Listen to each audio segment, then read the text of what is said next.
Mais um vídeo do Tribuna do Mochotó, agora com o quadro Falando em Política. Entrevistas com pré-candidatos a vereador, a prefeito de diversas cidades e diversas regiões. Hoje a gente vai estrear com o promotor de justiça Marcelo Ugietti. Lembrando que você que não gosta de política, como diz Platão, não há nada errado com aqueles que não gostam de política. Simplesmente serão governados por aqueles que gostam. Se liga aí, vamos levar para você o perfil de diversos candidatos Pernambuco afora. Na série de reportagem Pré-candidatos às eleições de 2020, vamos entrevistar agora o promotor de justiça, Dr. Marcelo Ugietti. Dr. Marcelo, quem é Dr. Marcelo Ugietti?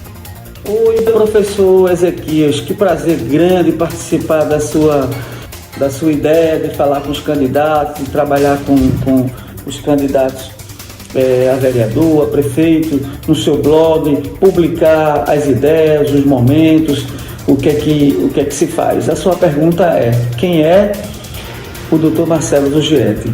Não é? Eu sou filho do Recife. Nasci em Recife, mas sou filho de Afogados da Engazeira por adoção, sou filho de Itabira, sou filho de Escada, sou filho de Palmares, não é? Então, assim, eu tenho, assim,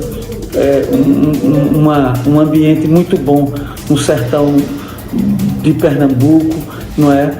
Eu trabalhei muito tempo no sertão de Pernambuco, então, assim, posso te dizer que eu sou um cidadão de Pernambuco, não é? É muita pretensão da minha parte, mas me sinto assim. Eu sou filho de Dona Carmencita de Albuquerque Ugietti e Reginaldo Maria Ugietti, tenho Patrícia, Pablo e Patrick, Márcia Solange e Sandra Sueli, André, Hugo, não é? São meus irmãos, não é? E assim, são pessoas que me ajudam muito. Tenho filhos, tenho 4 filhos, 6 netos, não é? Sou uma pessoa que me criei basicamente na freguesia do Engenho do Meio e dos Torrões ali no Cordeiro, que os Torrões é como se fosse um subbairro do Cordeiro, né? E eu morava no que, se fosse hoje, se chamaria de uma favela, de uma favelinha. Não é? Minha mãe é professora, foi professora primária, meu pai e minha mãe são falecidos. Minha mãe faleceu agora há pouco de Covid, no dia 22 de abril, e no momento que eu estava também com a Covid, né? E com a Covid-19, como se diz, ou com o Covid-19. E eu tive uma vida dura, né? Meu pai passou muito tempo desempregado, minha mãe cuidou muito da gente, bordou, fez unha. Eu trabalhei muito cedo, eu vendi coloral e cominho, entreguei marmita, engraxei sapato, eu vendi laranja, entendeu? Andava a caxangá todinha com o cominho e coloral que a gente fazia em casa, os saquinhos com meu pai pra gente vender nas barracas, nas mercearias, e passava pela caxangá todinha nessa coisa, e depois entreguei marmita e tive o prazer e a bênção de Deus de passar no vestibular com 16 anos, eu não tinha 17 anos ainda, não é? E passei no vestibular de Direito, não é? E meus tios, a minha família sempre me ajudando, minhas tias paternas, e meu tio que foi um guru assim, Clóvis Corrêa de Albuquerque, né, para me encaminhar nessa área de Direito. E aí eu me formei em Direito em 80 para 81 e passei 5 anos, 6 anos ainda como advogado. Eu já estagiava desde o começo da minha assim que passei no vestibular, e passei no concurso de delegado em 86, delegado de Polícia do Estado, e no concurso de promotor de justiça, e fui para o Ministério Público, onde permaneci por 34 anos. E nesse período, a minha linha foi sempre uma linha social, inclusiva, não é? Tanto no sertão, quanto na capital, quanto na Mata Norte, na Mata Sul, onde eu trabalhei muito tempo, Palmares, Escada. No sertão do Pajeú eu trabalhei em Sertânia, acumulando Flores, Betânia, Triunfo, acumulei até Serra Talhada, em Itabira, Afogados e São José do Egito, foi onde eu tive mais tempo assim, porque eu acumulei Itabira várias vezes, São José do Egito várias vezes, enfim, eu pude, sem dúvida nenhuma, estabelecer um vínculo muito bom no sertão do Pajeú. Depois vim para Mata Sul, onde eu já me sentia um promotor de justiça da Mata Sul, tanto eram as comarcas que eu tinha que acumular. E assim, e nesse período todo eu aprendi muito, mas aprendi especialmente que era um servidor da sociedade, pago pela sociedade, para trabalhar pela sociedade. E não me afastei disso nem um minuto.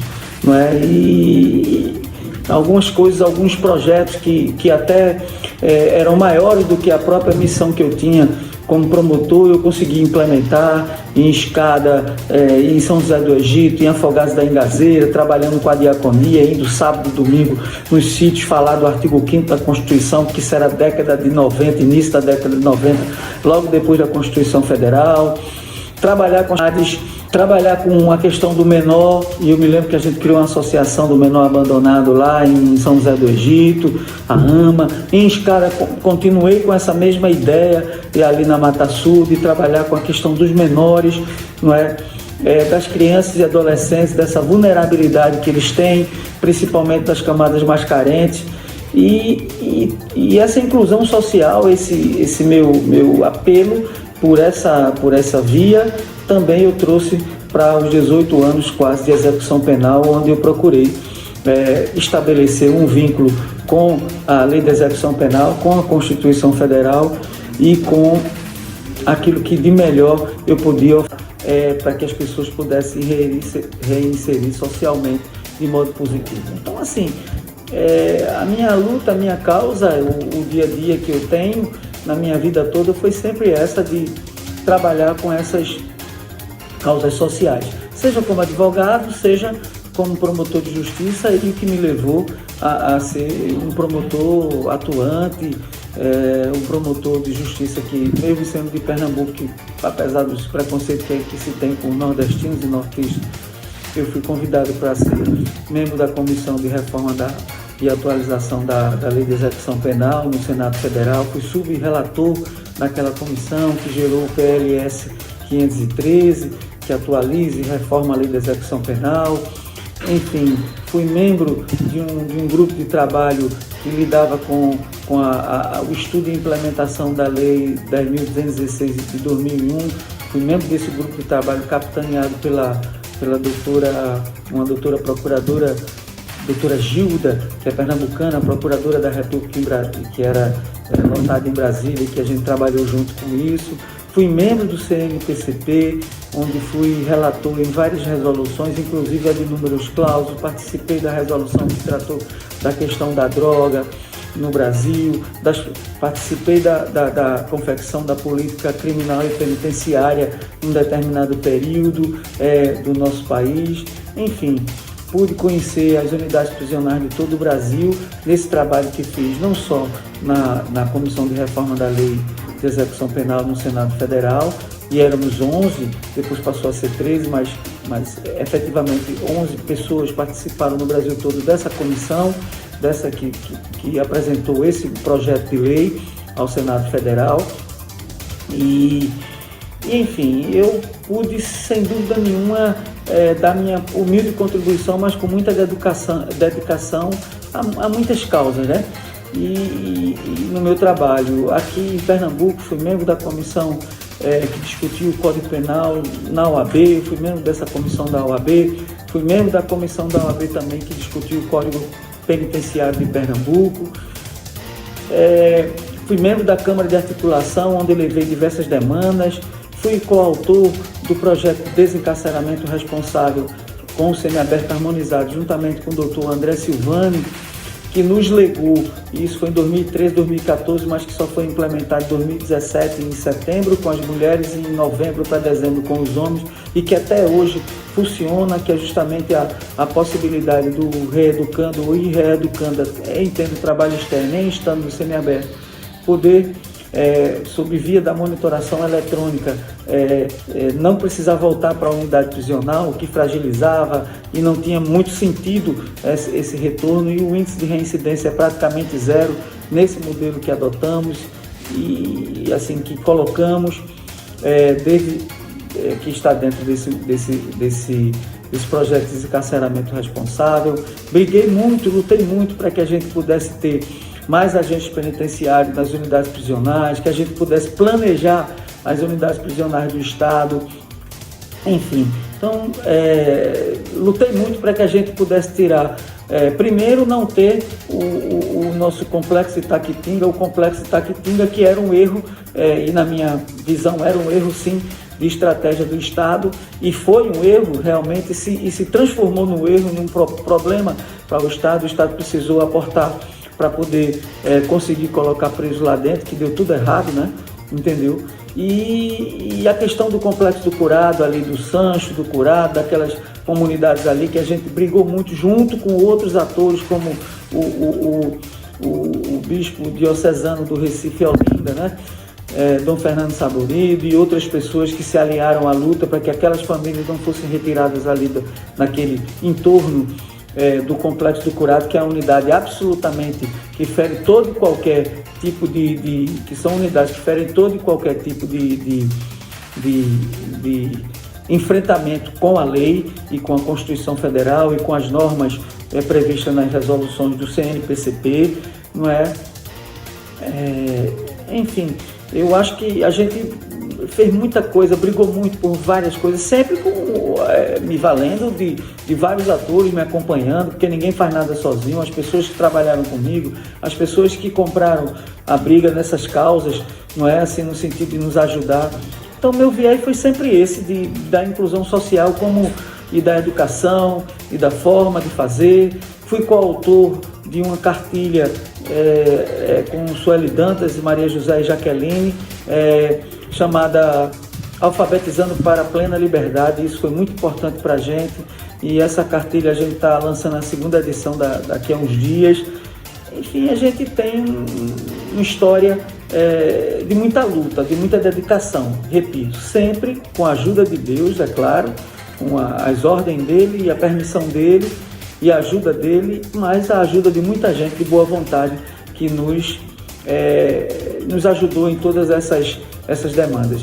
E essas demandas, toda a minha vida, tanto em Belém de São Francisco, tanto no Pajeú, quanto na Mata Sul, quanto algumas inserções que eu tive como promotor de plantão, acumulando a Mata Norte, quanto na minha vida no júri aqui da capital, onde fui escolhido promotor do ano, quando fui durante mais de um ano promotor da segunda vara do júri da capital, do Recife, não é? Enfim, eu tenho uma história que não me faz absolutamente ter vergonha daquilo que pude colaborar. Então, Marcelo, por que sair candidato a vereador nas eleições de 2020? Oi, professor Ezequiel.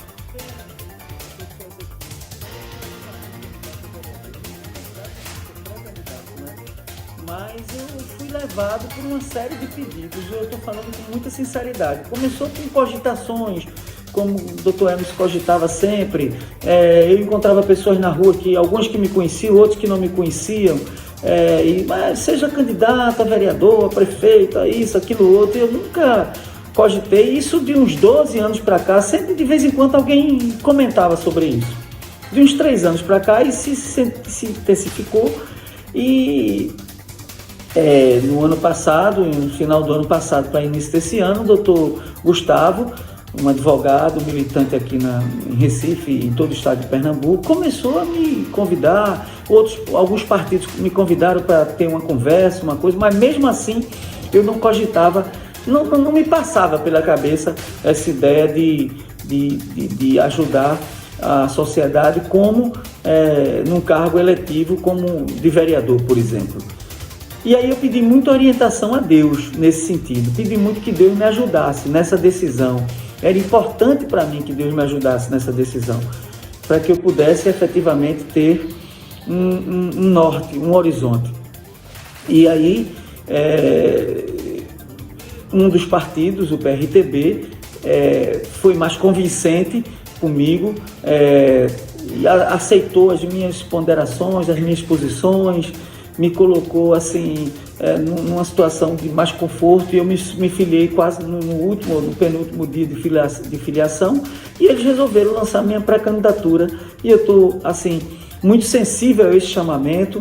É claro que a gente vai esperar as convenções, e estou sensível a esse chamamento do povo. Tem tido uma receptividade muito grande das pessoas que sabem dessa pré-candidatura, e enfim, eu acho que a gente pode sim, saindo candidato, a gente pode ajudar a cidade do Recife, ajudar as pessoas e ser um bom legislador. A minha experiência como legislador lá no Senado Federal, enquanto membro subrelator da Comissão de Reforma da Lei de Execução Penal, já me deu o norte, não é? E eu penso que eu, com essa ajuda de Deus e das pessoas, eu posso sim ser um candidato, confirmar minha candidatura agora nas convenções e então atender esse chamamento das pessoas com relação a essa pretensão de ser legislador municipal aqui no estado de Pernambuco, especialmente na cidade de Recife. O que o senhor acha do legislativo brasileiro? Oi, Ezequias, o que é que você me pergunta, o que é que eu acho do legislativo brasileiro? Eu acho o legislativo brasileiro protagonista da Constituição Federal para cá de forma bem intensa, não é? Na verdade, apesar da separação dos poderes e a gente saber que o Executivo tem algumas coisas que são bem peculiares e que o fazem muito forte. Por exemplo, é o dono do cofre e tem a chave do cofre. Então, a gente sabe que o Executivo, que repassa o duodécimo para os demais poderes, ele tem, na verdade, a chave do cofre, mas a Constituição faz com que haja uma independência entre os poderes, pelo menos no papel. Mas o legislativo brasileiro tem sim uma função nesse modelo de gestão pública, nesse modelo político que a gente tem. O legislativo brasileiro, tanto federal, quanto municipal, quanto estadual, tem um papel de muita relevância. Para você ter uma ideia, quantos já tivemos impeachment? Quem é que começa, quem é que processa tudo isso? O legislativo. Tivemos situações onde a sociedade clama por uma reforma, por uma coisa ou outra, e tivemos muitos erros, na minha visão, como, por exemplo, a reforma trabalhista, da forma como foi feita, a reforma previdenciária, da forma como foi feita. Eu acho que o legislativo tem que discutir mais com a sociedade e ser menos dependente do executivo, mais altivo, ser mais independente do judiciário e do executivo. Não quer dizer que vá trabalhar contra a sociedade, mas ser mais independente, não é? Ser um legislativo que fiscalize, que trabalhe e que faça o bem quando o executivo estiver fazendo bem, quando os projetos do executivo for realmente para o bem social, não for casuístico, não é? Então a gente precisa melhorar essa questão. E você veja o quanto o legislativo tem, depois da Constituição Federal para cá, tem sido criticado, tem sido colocado na mídia como uma coisa ruim, e eu pude participar nos 2 anos que estive na Comissão de Reforma da Lei de Execução, Reforma e Atualização da Lei de Execução no Senado Federal, pude ver o quanto que as pessoas trabalham ali, senadores e deputados. No meio tem pessoas que não servem, são pessoas que não agregam bons valores e bons princípios e boas práticas para a sociedade. É verdade, como em todo lugar tem, não é? Em qualquer profissão, seja pública ou privada. Mas o legislativo brasileiro tem que melhorar essa independência do executivo, melhorar essa altivez e melhorar a satisfação ao que é melhor, o interesse público. Isso é que é especial. Não vamos reformar só porque o executivo quer. Não vamos reformar só porque o judiciário, numa decisão, disse. Vamos discutir com a comunidade, com a sociedade civil organizada, com os estados. Enfim, a gente precisa ter um legislativo, tanto estadual, quanto federal, quanto municipal, que possa realmente trabalhar em favor do povo, junto com o executivo, sim, junto com o Poder Judiciário, sim, naquilo que for realmente bom para o povo, não é? Naquilo que forem políticas públicas que possam ser perenes e possam ser boas e que atendam ao interesse da sociedade. É isso que eu vejo do Legislativo, não é? Penso que a gente precisa melhorar, e já disse isso, mas penso que quando as pessoas dizem não, tem que acabar o Congresso, tem que acabar não precisa mais de vereador, eu sempre disse a quem trabalhou comigo que a gente só se impõe pelo trabalho. A gente só se impõe por aquilo que a gente, não é só o que a gente prega, pelo que a gente pratica e faz pelo trabalho, não é? Então, assim, eu não posso absolutamente ver outra possibilidade de ter um legislativo forte e que atenda aos interesses da sociedade, se não for com o trabalho. Se não for com o trabalho, com a participação de cada um dos vereadores, no caso do município, seja município grande, seja município pequeno, que os interesses pessoais ou partidários não sejam maiores do que o interesse público, não é? E que o Legislativo exerça, sim, a sua função de fiscalização e de ajuda, não é? à sociedade, ajudando o Executivo a gerir, não é? Tanto no âmbito municipal, estadual ou federal, os destinos do Estado, do município ou do país. Como o senhor pode ajudar na política da cidade do Recife enquanto vereador se eleito?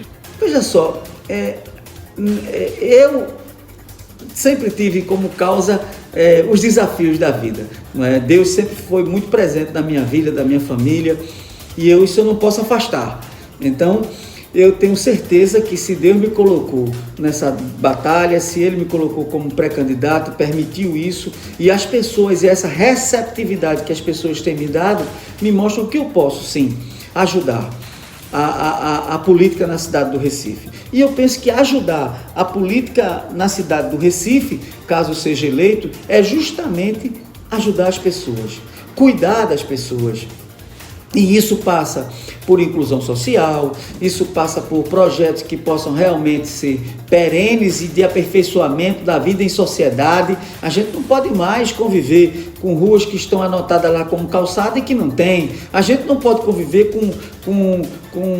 com modelos que excluem as pessoas. A gente precisa de uma escola pública que seja efetiva e que possa formar e informar cidadãos, não é? A gente precisa de um município que possa, de um legislador que possa ajudar o município nas demandas sociais mais graves, não só nas comunidades carentes, como em todo o Recife, por que não é? A gente precisa entender que o Recife é como se fosse uma ilha, cercada por outros municípios, e a gente não pode fazer uma política pública sem esquecer de um contato direto com municípios como Olinda, como Paulista, como Cabo, como Jaboatão, como Camaragibe, como São Lourenço.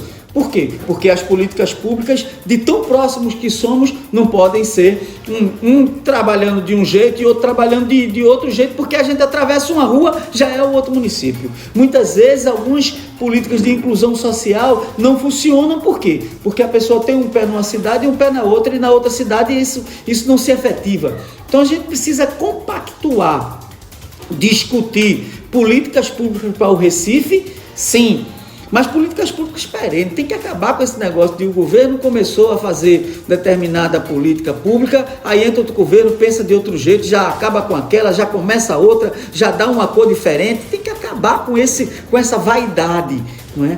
O legislador municipal tem que ajudar a gente trabalhar com seriedade, a todos nós trabalharmos com seriedade para que a gente implemente políticas públicas perenes, evidentemente com aperfeiçoamentos sazonais, com aperfeiçoamento em determinados períodos, sim, mas que possam atender com perenidade, com equilíbrio, com zelo, com viés, com olhar futurista, as demandas sociais. Então eu passo nos lugares que eu morei, por exemplo, nos Torrões, no Ibura, no Engenho do Meio, a gente tem os mesmos problemas que tinha há 40, 50 anos atrás, professor Ezequias. Então nós não tivemos políticas inclusivas, nós tivemos espaço para mostrar na televisão, para dizer que deu certo e tal, mas a gente sabe que a gente não conseguiu perenizar algumas políticas públicas na nossa cidade.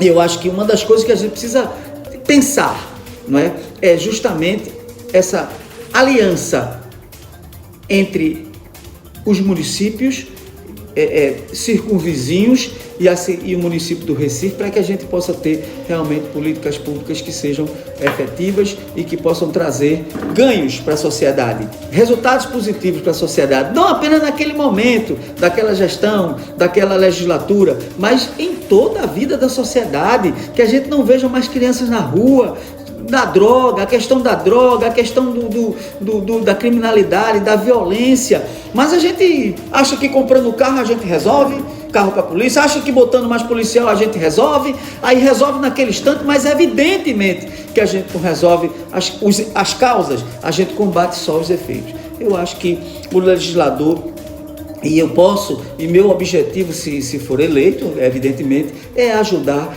nessa construção diferente, de uma política diferente, de uma política que seja inclusiva, que seja perene, que se aperfeiçoe com o tempo, mas que seja uma política com viés futurista, ou seja, de melhorar a sociedade, de melhorar seus filhos, de melhorar as pessoas do município de Recife, mas com um compromisso social realmente que seja para todos.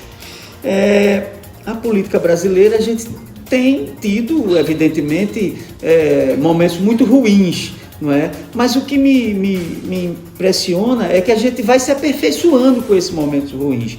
É bom que não aconteçam, é bom que isso não seja uma prática efetiva e só isso, mas o que a gente pode colher disso é realmente o lado bom, é se aperfeiçoar. A gente tem que acabar com essa picuinha de direita, de esquerda, de centro, disso, daquilo, outro. Isso a gente tem que acabar. Nós vivemos num mundo absolutamente globalizado. Eu até tenho minhas críticas com relação a essa globalização, esse modelo de globalização, mas é inevitável, não é? Então a gente tem que acabar com o que é de direita é ruim, o que é de esquerda é ruim, o que é de centro é ruim, o que é de um é bom, tem que acabar, a gente tem que se unir para fazer um país melhor, não é? Nós temos um país continental com minérios impressionantes. Enquanto a gente está discutindo, aquela região amazônica está se acabando, não é? A gente tem perdido um momento histórico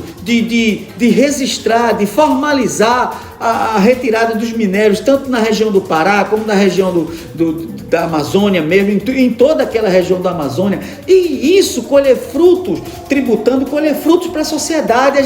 A gente tem muita coisa boa, mas as discussões partidárias, os interesses pessoais e partidários estão se sobrepondo ao interesse da sociedade. Você veja que a gente passa por momentos muito ruins do ponto de vista econômico e político, mas a gente se sustenta. Por quê? Porque o Brasil é imenso, o Brasil é maravilhoso, o Brasil é abençoado por Deus em tudo.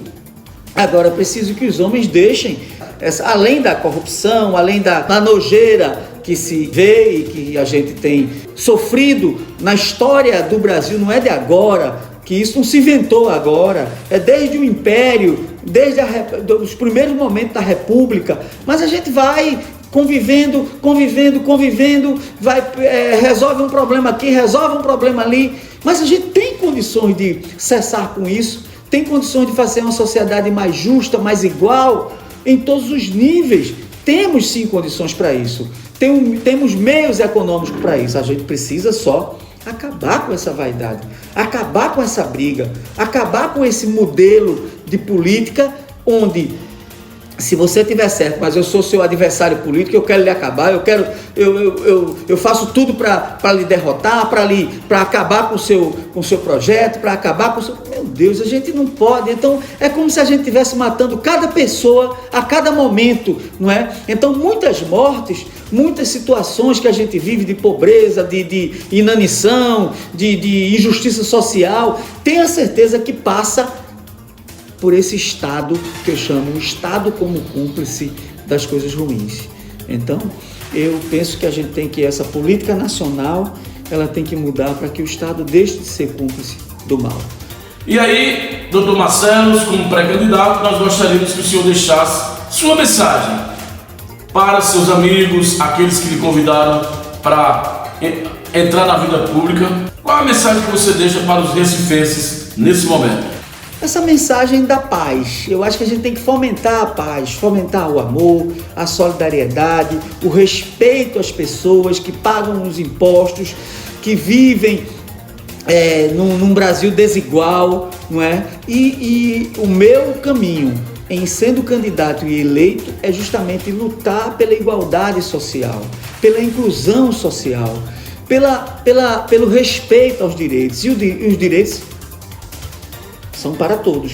O direito é para todos, não é? Então, por exemplo, essa questão da precarização do trabalho, eu já estou dizendo aqui a você, professor Ezequias, em primeira mão, que é um viés que eu quero brigar. Eu sei que é uma lei federal, foi fruto da reforma trabalhista, que mudou a CLT, que mudou tudo, mas a gente não pode conviver com pessoas ganhando R$3, R$4, R$5, não é? Para fazer entrega de alimentos, de farmácia, disso, daquilo, outro, sem ter um seguro, sem ter uma visão de futuro. O que é que as pessoas, se sofrer um acidente, o que é que vai ser, não é? É acidente de trabalho, sem nenhum vínculo trabalhista, sem nenhuma FGTS, sem nenhum vínculo previdenciário. A gente tem que trabalhar essas questões. A inclusão social, no que se refere às pessoas nas comunidades carentes, crianças, adolescentes, pessoas que se enveredam pelo mundo da droga e, por consequência, pelo mundo do crime. A escola pública, as questões sociais básicas que muitas vezes não são perenes, acontecem somente no momento da eleição, ou quando está perto da eleição, ou no começo de uma gestão. Eu penso que o legislador, mesmo não sendo do executivo, é do legislativo, pode sim fiscalizar essas questões e combater a inércia do executivo nessas questões sociais. Então, meu viés é o direito e a justiça social para todos. E justiça social passa por tudo isso, né? Os direitos humanos, que é outra linha de trabalho, é o direito humano. O primeiro direito humano é a vida, é a dignidade, não é?